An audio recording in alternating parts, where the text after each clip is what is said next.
Hola a todos, muchísimas gracias a la revista A1 por darnos este espacio para conversar los cambios que se han introducido en la Ley de Defensa de la Competencia. Para comenzar y darles una introducción, esta ley fue reformada en 2018 a través de la Ley 27442, que entre sus reformas trajo la creación de la nueva Autoridad para la Defensa de la Competencia, Autoridad Nacional para la Defensa de la Competencia. La creación de esta autoridad y la designación de sus miembros traía aparejada importantes cambios en lo que es el control de concentraciones económicas. La novedad que tenemos para comentarles hoy es que los miembros de la autoridad fueron formalmente designados el pasado 17 de noviembre de 2025. Eduardo Montamat, que era el presidente del anterior CNDC, hoy es presidente de la Autoridad Nacional de Defensa de la Competencia. El vocal abogado es Lucas Trevisani, el vocal economista es Marcelo D'Amore, y después se designaron también a dos secretarios, un secretario de Concentraciones Económicas, que es Germán Zamorano, y un secretario de Conductas Anticompetitivas, que es Ana Parente. La designación de estas autoridades puso en funcionamiento la Autoridad Nacional para la Defensa de la Competencia, y el principal efecto que tenemos ahí es que hoy tenemos una autoridad que es independiente, que tiene autonomía y que tiene capacidad de analizar los casos, analizar las fusiones y adquisiciones y resolverlas directamente. Si ustedes se acuerdan, antes la Comisión de Defensa de la Competencia no tenía plena autoridad porque ella emitía dictámenes que luego eran firmados por el secretario de Comercio. Con la creación de la autoridad, hoy la decisión la toma 100% la autoridad. Pero el cambio más importante que trae esta ley es un cambio en el análisis de las fusiones y adquisiciones. Cuando este sistema fue introducido en la Argentina en 1999, el análisis de fusiones y adquisiciones se realizaba en forma posterior al cierre de la transacción. Es decir, se realizaba una operación de M&A, una operación de compraventa de una empresa, las partes firmaban un contrato y tenían hasta una semana luego del cierre para presentarlo para su aprobación ante la Comisión de Defensa de la Competencia. Esto con el tiempo trajo aparejados muchas complicaciones, principalmente por el tiempo que tardaba en analizarse una transacción. Hemos llegado a tener situaciones en las cuales se tardaban 2 o 3 años en aprobarse una transacción, y además el otro gran problema que tenía es la imposición de remedios en forma posterior al closing, porque una cosa es imponer remedios antes de que la transacción ocurra y otra es imponer un remedio 3 o 4 años luego que la transacción tuvo lugar. Es como que no se puede retrotraer al momento en que ocurrió la transacción, entonces la imposición de remedios era realmente muy problemática. Lo que dispone la ley 27442 es que un año a partir de que los miembros de la Autoridad Nacional de Defensa de la Competencia son designados, el sistema de control de concentraciones económicas, es decir, el sistema de control de fusiones y adquisiciones, pasa de ser post a ser previo. ¿Y esto qué quiere decir? Que las partes, cuando firmen un contrato de compraventa de acciones o compraventa de activos o firmen un contrato de fusión, no van a poder cerrarlo si no cuentan con la aprobación de la Autoridad Nacional de Defensa de la Competencia. El efecto es súper relevante porque, como les decía, antes las partes cerraban y una vez que ya había ocurrido todo, se presentaba a la CNDC y quedaba al libre albedrío de la CNDC para ser aprobado. El gran cambio hoy es que para que ocurra el closing de la transacción hay que contar con la aprobación de defensa de la competencia.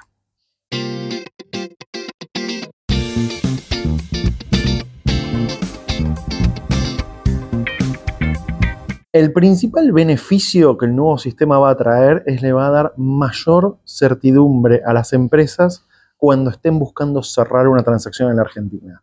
¿Qué era lo que pasaba con el sistema anterior?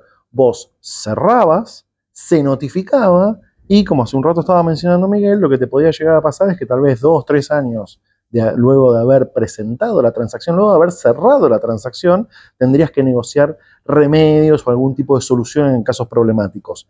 Ahora, la transacción no se va a poder cerrar hasta tanto la autoridad no esté conforme con la propuesta que presenten las partes.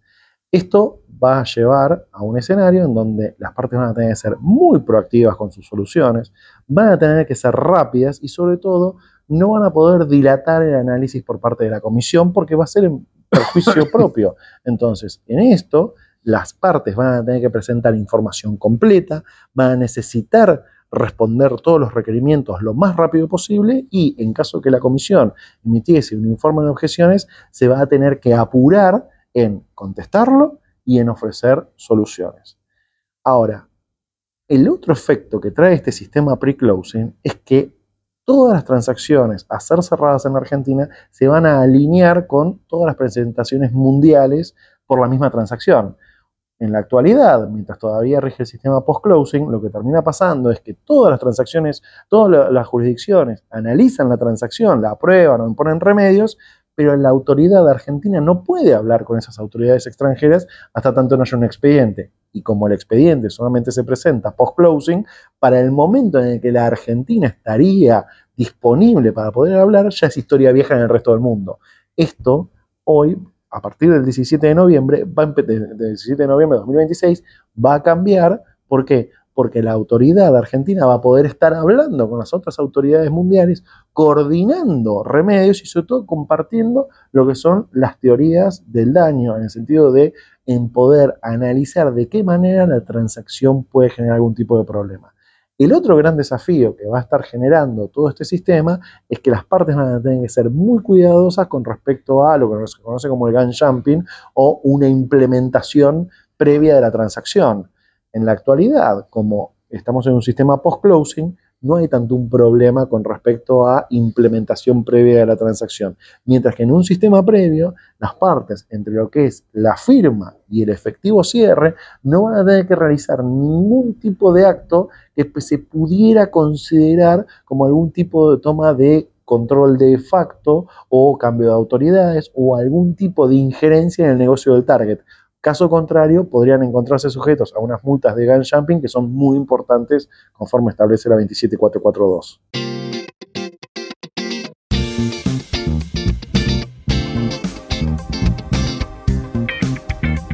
Vamos a ver dos cuestiones distintas ahora. Primero, ¿cuál es el rol del abogado de las partes durante el proceso de aprobación, ahora que el proceso es previo?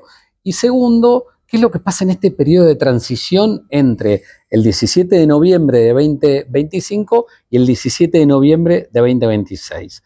Empecemos con el primero. La ley 27442, la que fue aprobada en 2018, establece que la obligación de presentar el filing es del abogado del comprador. Generalmente lo que venía pasando en estos últimos años es que si la presentación era complicada, si era un filing que tenía problemas de defensa de la competencia, participaban las dos partes. Participaba por un lado el abogado del comprador y por otro lado el abogado del vendedor. En un sistema de pre-closing es muy necesario también que participen los dos abogados, porque en un sistema de análisis pre-closing uno está corriendo una carrera que es llegar con la aprobación antes de la fecha establecida del closing. Con lo cual es muy importante la participación tanto del abogado del actor, del abogado del comprador, como la del abogado del vendedor. Con lo cual esta limitación que trae la ley ya no la vemos tan aplicada, tan aplicable en una situación de análisis pre-closing.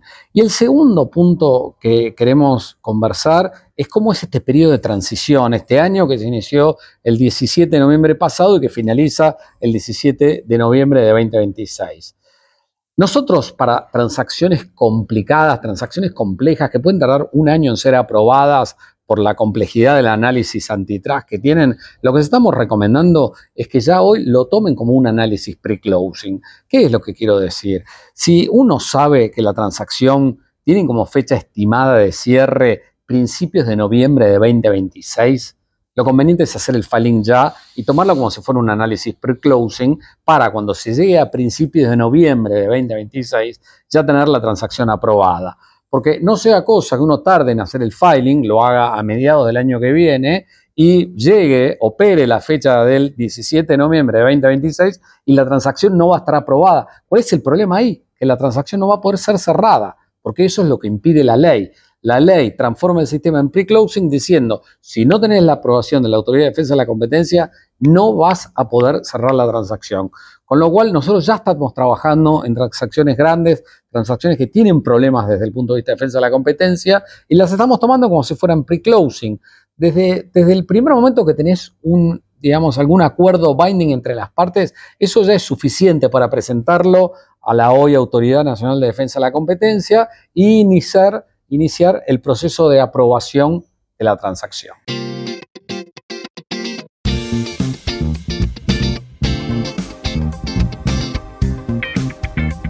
El nuevo sistema va a cambiar la forma en la que los abogados de M&A consideren lo que es una aprobación regulatoria por parte de la Autoridad Nacional de Competencia. ¿Qué es lo que pasa en la actualidad? ¿Qué es lo que pasó en los últimos años? Las transacciones avanzaban.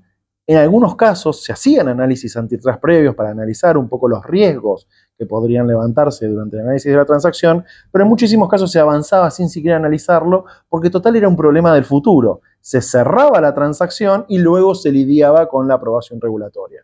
Esto ahora está cambiando y las partes van a tener que analizar si realmente la transacción puede superar el tamiz regulatorio por parte de la ANC y ser aprobada sin remedios. O, en caso que puedan ver que pueda generar remedios en ciertos mercados, ya establecer pautas con respecto a qué es lo que se va a entregar, cuáles van a ser las ofertas que se van a estar haciendo, cuál es el cronograma de ofertas que se puede ir pensando con la autoridad. ¿Qué implicancia tiene esto en la negociación contractual? Se van a tener que negociar reglas de negociación de remedios, entidad de los remedios a ser ofrecidos, si se van a ofrecer también algún tipo de remedio conductual para suplementar lo que sería una desinversión en ciertos mercados, y se va a tener que establecer a través del contrato cómo va a ser la interacción con la autoridad y sobre todo cómo va a ser todo el flujo de información entre la firma y el cierre, porque nuevamente, ahora que tenemos gun jumping en la Argentina, van a tener que tener muchísimo cuidado en todo lo que sean las comunicaciones con respecto a sus diferentes mercados en los que operan, qué es lo que se va a ofrecer a la comisión y cómo van a interactuar con ellas para evitar que la autoridad pueda llegar a considerar de que se ha cerrado la transacción. Entonces, lo que nos estamos viendo es que en estas negociaciones a nivel M&A, lo que antes era algo que, en muchísimos casos, los abogados de M&A se acordaban a último momento, no tendríamos que ir a defensa de la competencia, ahora se va a convertir en un milestone mucho más importante porque sin eso no va a haber cierre. Y con lo cual van a tener que estar pensando y diagramando qué soluciones alternativas puede tener la transacción, aún considerando posibles compradores, posibles terceros interesados en desinversiones de ciertos mercados problemáticos por parte de la transacción. Con lo cual, lo que estamos esperando es muchísima mayor intervención de las áreas de defensa de la competencia en los procesos de negociación de contratos de M&A.